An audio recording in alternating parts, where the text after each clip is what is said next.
जेके media देखने वाले सभी दर्शकों का एक बार फिर से बहुत बहुत स्वागत है। आपको बता दें कि सांबा के इंडस्ट्रियल एरिया फेज 1 में स्थापित एक बड़ी मल्टीनेशनल फार्मा कंपनी द्वारा अपने स्टाफ को निकाला जा रहा है। तमाम एम्प्लॉयज को निकाला जा रहा है। लगभग 100 के आसपास जो लेबर निकाल दी गई है और उसी के साथ साथ जो मैनेजमेंट के सदस्य थे, जो यहां पर एम्प्लॉयज काम कर रहे थे, उनको भी निकाला जा रहा है। और उसी को लेकर आज एक बड़ा विरोध प्रदर्शन इन एम्प्लॉयज द्वारा किया गया है, जिन्होंने अपना कामकाज ठप कर आज यहां पर प्रदर्शन किया है कंपनी की मैनेजमेंट के खिलाफ। और उसी के साथ साथ यह संदेश दिया है कि सरकार जो बेरोजगारी को दूर करने के दावे करती है, लेकिन आज अनएम्प्लॉयड यूथ लगातार सड़कों पर है, लेकिन जिनके पास रोजगार है उनका रोजगार भी छीना जा रहा है। तो क्या कुछ कहा जिन एम्प्लॉयज को निकाला जा रहा है, और यह कहा जा रहा है कि बिना नोटिस दिए निकाला गया है और उनको यह कहा जाता है जबरदस्ती आप रिजाइन करें। लेकिन अब एक चिंता का विषय बन चुका है। इससे पहले भी हम आपको अपडेट कर चुके हैं, लेकिन पूरा मामला क्या है इस मामले को आप देखें।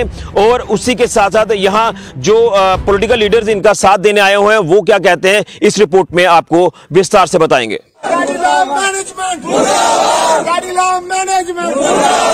चापलूसों को बाहर निकालो, चापलूसों को बाहर निकालो, चापलूसों को बाहर निकालो। मुर्दाबाद मुर्दाबाद कैडिला मैनेजमेंट मुर्दाबाद, कैडिला मैनेजमेंट मुर्दाबाद।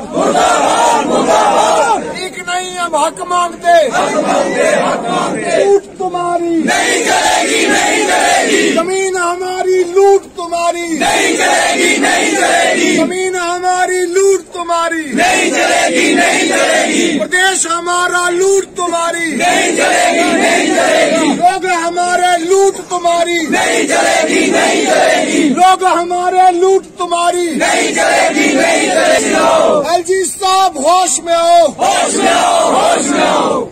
आवाज दो, आवाज दो। दादागिरी नहीं चलेगी, नहीं चलेगी। दादागिरी नहीं चलेगी, नहीं चलेगी। दादागिरी नहीं चलेगी, नहीं चलेगी, नहीं चलेगी। बेइंसाफी नहीं सहेंगे, नहीं चलेगी, नहीं चलेगी। बेइंसाफी नहीं सहेंगे, नहीं चलेगी, नहीं चलेगी। मजदूर एकता जिंदाबाद, मजदूर एकता जिंदाबाद, मजदूर एकता जिंदाबाद। Kerala factory, Kerala factory, Kerala factory, Kerala factory. मजदूर यूनियन जिंदाबाद, मजदूर यूनियन जिंदाबाद, मजदूर यूनियन जिंदाबाद। एम्प्लॉयज यूनियन जिंदाबाद, एम्प्लॉयज यूनियन जिंदाबाद। केरला मैनेजमेंट जिंदाबाद, केरला मैनेजमेंट जिंदाबाद, केरला मैनेजमेंट जिंदाबाद। मजदूर एकता जिंदाबाद। ये कंपनी जो शंटनी कर रही है बिना किसी रूल को फॉलो किए हुए, और सभी के ऊपर इन्होंने एक तलवार सी लटका दी है कि कब किसका नंबर आ जाएगा पता नहीं है। और कंपनी शायद बंद होने के जा रही है या कुछ सेल हो रही जा रही है, ऐसा सुनने में आ रहा है। पर हम ये चाहते हैं कि अगर ये बंद करें या कुछ भी करें तो एम्प्लॉयज़ को जो कंपनसेशन मिलता है, मिलना चाहिए, जो एज़ पर रूल है, गवर्नमेंट का रूल है, उसके अनुसार ये कम से कम 15 से 20 लाख एज़ पर उसका, या 1 साल का मिनिमम सैलरी दें। लोगों के बच्चे पढ़ रहे हैं स्कूलों में, किसी ने हाउसिंग लोन ले रखा है, तो ये बिना किसी नोटिस के वो 1 दिन पहले बताते हैं कि कल से आपको नहीं आना है। तो अगर उनसे ये पूछा जाए कि क्या रीज़न है, तो वो बताने में नाकाम है। किसी ने कोई बड़ा जालसाजी की हो, किसी ने करप्शन की हो, या किसी ने कोई बड़ा ब्लंडर किया हो, तो उसको अगर ये कुछ ऐसा कुछ करें तो जायज़ है। पर ये जो बिल्कुल ये नाजायज़ तरीके से निकाल रहे हैं, तो मेरी ये रिक्वेस्ट है, मेरी ये गुजारिश है, मैनेजमेंट को या तो सुधर जाए। जो भी लोग निकाले हैं, चाहे वो कैजुअल वर्कर हैं, चाहे वो कोई भी स्टाफ मेंबर है, उसको ये वापस करें, रखें। अगर उसको ये इनको नहीं रखना है या इनको बंद करनी है फैक्ट्री, तो कंपनसेशन दें जब तक डिमांड नहीं मानी जाती हैं। हमारे एम्प्लॉय जो हैं, वर्कर है, मजदूर है, एम्प्लॉय जो भी है, वो जाएगा अंदर, कार्ड पंच करेगा और अंदर बैठेगा, सलाह करेगा क्या करना है। काम तब तक बंद रहेगा, काम नहीं करेंगे जब तक ये जो इन्होंने निकाला गया है उनको वापस नहीं लेते, या उनको 1 साल की सैलरी नहीं देते, तब तक ये एजिटेशन जारी रहेगा। और आज कंपनी का जो फाउंडेशन डे है, उसको हम क्लोजिंग डे में कन्वर्ट कर देंगे अगर ये हमारी मांगे नहीं मानी गई। और ये हम आपके माध्यम से पूरे मीडिया को, पूरे प्रशासन को ये हम बता देना चाहता हूँ कि हमारी ये डिमांड है ये अंत तक जाएगी। मेरा नाम कुमार विशाल भगत और मैं सिक्किम में 12 साल से काम कर रहा था और मेरी लास्ट कंपनी इप्का लेबोरेटरीज थी। वहाँ से इन्होंने इंटरव्यू दे के मुझे बुलाया और मैं फिर ज्वाइनिंग लिया 12 दिसंबर 2022 और हमने अपने साथ फैमिली, 2 बच्चे, गाड़ी, सामान सभी विजयपुर में शिफ्ट हो गए। और इन्होंने मेरे को फरवरी 20 तारीख को 3 बजे बुलाते हैं HR में और बोलते हैं कल से नहीं आना है। तो मैंने कंपनी से क्वेश्चन किया कि आप मुझे 2 महीने के लिए क्यों बुलाए? मैं सिक्किम में ही ठीक था, जॉब कर रहा था, आपसे अच्छी कंपनी थी, आपने बुलाया और 2 महीने में विदाउट रीजन बोलते हैं चले जाओ। फिर मेरे को जबरदस्ती इन्होंने सब बोल रहे हैं रिजाइन लिखो। मैंने बोला मैं रिजाइन नहीं लिखूंगा। इन्होंने बोला यदि आप रिजाइन नहीं लिखोगे तो आपकी जो रिलीविंग लेटर है उस पे हम उल्टा पुल्टा लिख देंगे और आपको आगे नौकरी मिलने में मुश्किल आएगी। जिसके बाद इन्होंने जबरदस्ती हमसे रिजाइन लिखवाया। फिर मैं परसों पूरा HR में फ़ोन किया कि मेरे को 6 महीने जो मेरे प्रोविज़न होते हैं वो पैसे प्लस मेरे ट्रांसपोर्ट के पैसे दे दो, मैं जम्मू से अपने गांव सिलीगुड़ी चला जाऊं। तो अब ये HR वाले सभी अपने पल्ले झाड़ रहे हैं, बोलते हैं आप ढोल का बात करो। मैं सांबा में जॉब करता हूं और पैसे लेने अहमदाबाद जाऊं। तो मेरा यही निवेदन है कि मेरे पैसे जब तक मुझे जॉब नहीं मिल रहे हैं, मेरे सैलरी, मेरे कंपनसेशन सभी दिया जाए, नहीं तो आज से ये हड़ताल जब तक पैसे नहीं मिलेंगे तब तक चालू रहेगा। तो ये जो प्रदर्शन की तस्वीरें आपने देखी, ये तस्वीरें सांबा के इंडस्ट्रियल एरिया की है। यहाँ पर एक नामी MNC कंपनी यानी एक फार्मा कंपनी द्वारा अपने स्टाफ को लगातार निकाला जा रहा है और ये सिलसिला लगातार जारी है। इससे पहले भी हम आपको बता चुके हैं कि एक नामी फार्मा कंपनी सांबा के इंडस्ट्रियल एरिया फेज 1 में जो अपने एम्प्लॉयज को लगातार निकाल रही है, बिना नोटिस दिए निकाला जा रहा है उनको। और तमाम जो एम्प्लॉयज निकाले जा रहे हैं वो आज काफी परेशान है, जो पिछले एक लंबे अरसे से वहां पर काम कर रहे थे, यानी 20-20 साल से काम कर रहे थे, लेकिन बिना नोटिस दिए उनको निकाला जा रहा है। उनको कहा जा रहा है कि आप रिजाइन करें, लेकिन इसके पीछे का अभी तक मामला पता नहीं चल पा रहा है कि आखिर ऐसा कंपनी क्यों कर रही है। क्योंकि अब हम ये देख रहे हैं कि इससे पहले जो लेबर को निकाला जा रहा था, लगभग 100 के आसपास लेबर निकाली गई, लेकिन अब मैनेजमेंट के अंदर जो अधिकारी हैं उनको भी निकाला जा रहा है, जिसमें लोकल एम्प्लॉयज की बात करें तो वो भी शामिल हैं और बाहरी राज्यों से जो लोग यहां पर आकर काम कर रहे हैं वो भी शामिल हैं। तो ये अब जो ग्राफ है ये एम्प्लॉयज को निकालने का लगातार बढ़ता जा रहा है। इसी के ऊपर हम बात करेंगे। हमारे साथ मौजूद हैं कांग्रेस के नेता संदीप शर्मा जी, क्योंकि जब प्रदर्शन आज सुबह किया जा रहा था तो ये भी उनका साथ देने के लिए वहां पर पहुंचे। जानने की कोशिश करते हैं कि ये जो कंपनी का रवैया है, आखिर ये रवैया क्या दर्शाता है। तो मैं आपसे जानना चाहता हूं, ये जो मल्टीनेशनल कंपनी, एक बड़ी फार्मा कंपनी सांबा में जो लगातार अपने स्टाफ को निकाल रही है, मैनेजमेंट के कुछ सदस्यों को निकाला गया है, तो आप ये कह सकते हैं कि काफी परेशानी उन लोगों को झेलनी पड़ रही है। उनका साफ तौर पर कहना है कि हमें बिना मतलब निकाला जा रहा है, हमें ये कहा जाता है कि रिजाइन आप करें, और वो कहते हैं कि अगर निकाला जा रहा है तो हमारे ड्यूज, हमारी जो ग्रेच्युटी बनती है वो हमें दें, हम चले जाते हैं। लेकिन निकाला क्यों जा रहा है, कारण तो ये वो लगातार पता करने में लगे हुए हैं। ऋषि जी, सुबह काफ़ी देर पहले भी लोगों ने हमसे आग्रह किया था कि हमें लगातार हमसे इनसे बात होती रही है कि लगातार अगर लेबर को भी निकाला जा रहा है और मैनेजमेंट पे कुछ लोगों को, ये सिलसिला पिछले 1 महीने से चला हुआ है। पहले भी एक एक करके छटनी की जाती थी, अब इन्होंने कुछ ग्रुप्स में लोगों को निकालना शुरू कर दिया।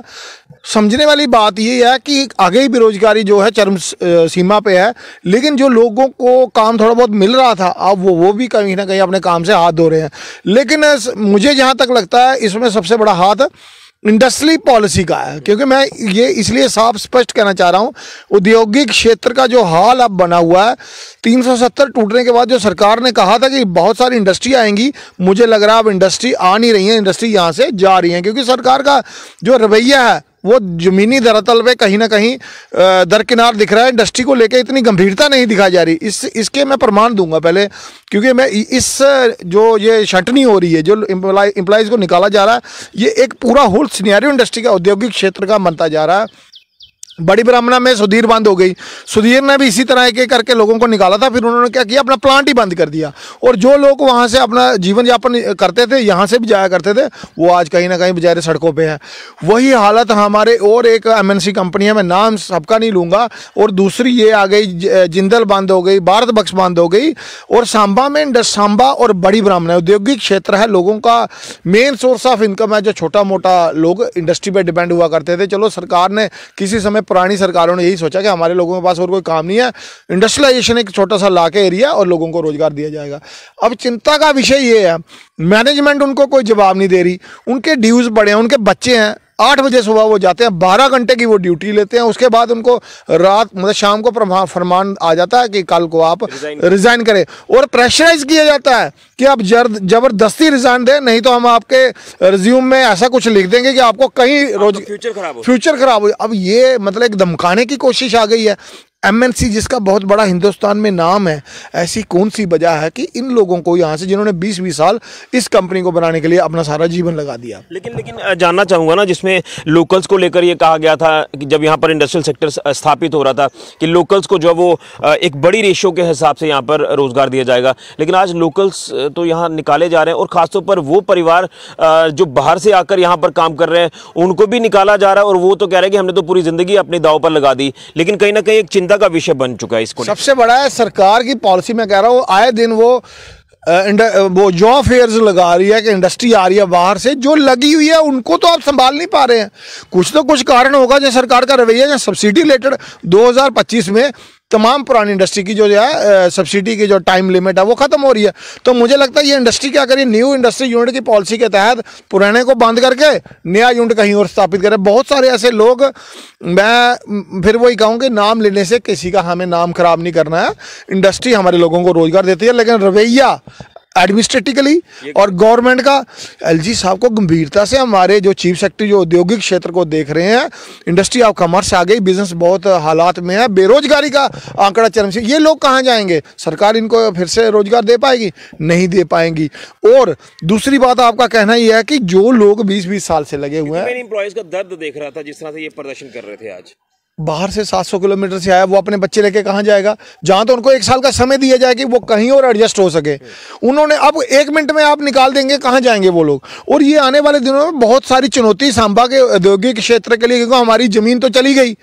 एक तो हमारे जमीन का जो हमारी जगह जमीनों का बेड़ा गर्क हो गया, हमारे एरिया का कुछ पोल्यूशन के तौर पे देखा जाए थोड़ा फर्क तो पड़ता ही है, उसके साथ अब रोजगार भी चला जा रहा है। तो हमारा कहना सरकार का कि औद्योगिक क्षेत्र में बढ़ावा देंगे, वो कहीं ना कहीं फेल साबित हुआ है।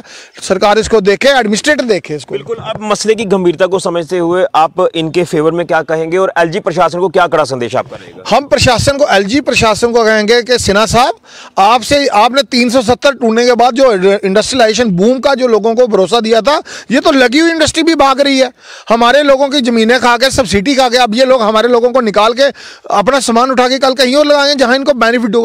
समस्या ये है, रॉ मटेरियल हमारे होता नहीं है, तो ये इंडस्ट्री बाहर से इसलिए आती है कि इनको बेनिफिट मिल जाए, और इन लोगों के साथ हम खड़े रहेंगे और लगातार संघर्ष जारी रहेगा। बिल्कुल। तो ये संदीप शर्मा जी हैं जो अपना समर्थन दे रहे हैं उन तमाम एम्प्लॉयज को जो निकाले जा रहे हैं एक मल्टीनेशनल फार्मा कंपनी द्वारा सांबा के इंडस्ट्रियल एरिया फेज 1 में जो स्थापित है। और इनका साफ तौर पर कहना है कि जो 370 को जब तोड़ा गया था तो उसके बाद ये कहा गया था कि यहाँ पर इंडस्ट्रियल सेक्टर को एक बड़ी ग्रोथ जो वो मिलेगी, यहाँ पर इंडस्ट्रियल सेक्टर और ज्यादा बढ़ाया जाएगा, लेकिन यहाँ पर जो इंडस्ट्री स्थापित है वो भी बंद हो रही है।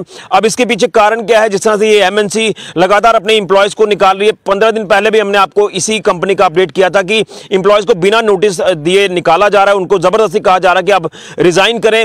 और इनका इंप्लॉयज का साफ तौर पर कहना है कि हम लंबे अरसे से काम कर रहे हैं, 15-15, 20-20 साल से, कोई बाहर से आकर काम कर रहा है, कोई लोकल यहां पर काम कर रहा है। रोजगार देने के जो वादे आपने किए थे, यहां पर रोजगार तो छीना जा रहा है। जो काम कर रहे हैं उनका भी सोर्स ऑफ इनकम जो वो छीना जा रहा है, तो आखिर वो अपना परिवार कैसे चलाएंगे? इंडस्ट्रियल पॉलिसी को लेकर यहां पर साफ तौर पर इन्होंने नाराजगी व्यक्त की है। LG साहब से यह कहा जा रहा है कि इसको लेकर मसले की गंभीरता को समझे, संज्ञान लें, नहीं तो ये हमारे लोग दरबदर हो जाएंगे। जो लोकल हमारे हैं उनको कहां पर जाकर अब रोजगार मिलेगा। जो अपने आप को पूरी तरह से स्टेबल समझ रहे थे, लेकिन आज उनके लिए एक बड़ा चिंता का कारण बन गया कि अपना परिवार वो कैसे चलाएंगे। तो इस मसले की गंभीरता को प्रशासन समझे और इंडस्ट्रियल सेक्टर की तरफ ध्यान दे। कहीं ऐसा ना हो कि इसी तरह से सिलसिला लगातार चलता जाए और जो अनएम्प्लॉयड यूथ ऑलरेडी सड़कों पर हैं, तो जो काम कर रहे हैं उनसे जो काम छीना जा रहा है, उनकी जो नौकरियां छीनी जा रही हैं, तो वो एक बड़ा ग्राफ हमें देखने को मिल सकता है। इसलिए इस मसले को जो है वो सही से आप इसको वॉच करें, संज्ञान लें, क्योंकि एक बहुत बड़ा चिंता का कारण इस समय बन चुका है। फिलहाल के लिए ऋषि खजूरिया, जेके मीडिया।